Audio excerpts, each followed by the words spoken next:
yung verse na ating pong binanggit, yung nagsasabi na therefore you will know the truth and the truth shall set you free.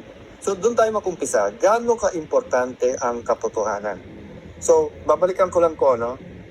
We discussed one time why that has to be in the conversation and why we have to be on God's side. We're not talking about God be on our side kasi self-serving yon. Ang sinasabi natin, hindi siguro tama sabihin nasa likod ko ang Panginoon, nasa likod ng kalaban ko yung Panginoon, nandun yung Panginoon sa 11, nandito yung Panginoon sa 13.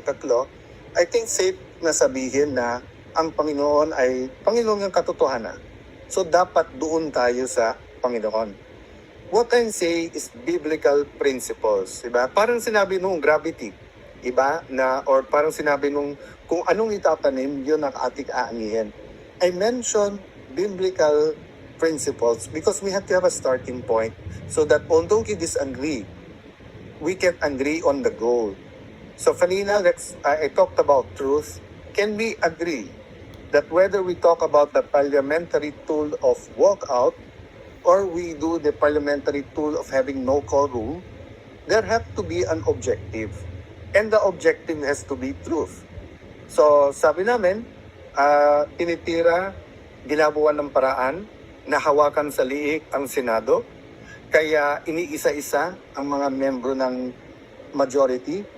At sabi naman ng pamila, hindi legal, hindi moral, o ano-anong dahilan na huwag magkaroon ng online.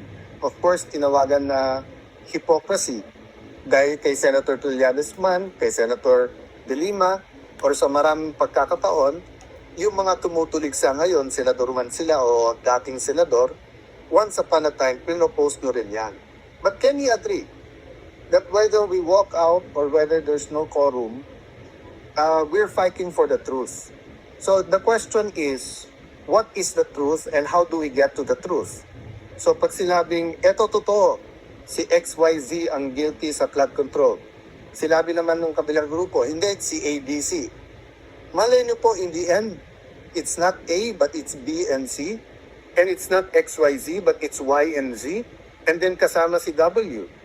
So, the hearing, maging po hearing yan sa Ombudsman, sa DOJ, or Blue Ribbon Committee, are instruments to get there. But it is human instruments, kaya hindi siya perfect. So, dun sa nagsasabing magtrabaho tayo, we agree.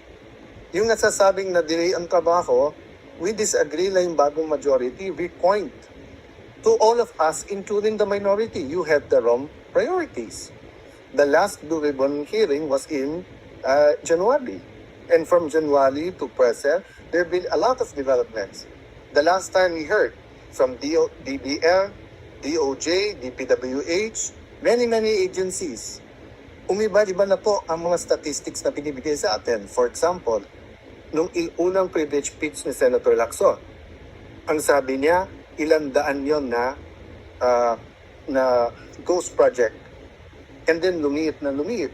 DPWH, I think, confirmed this until now.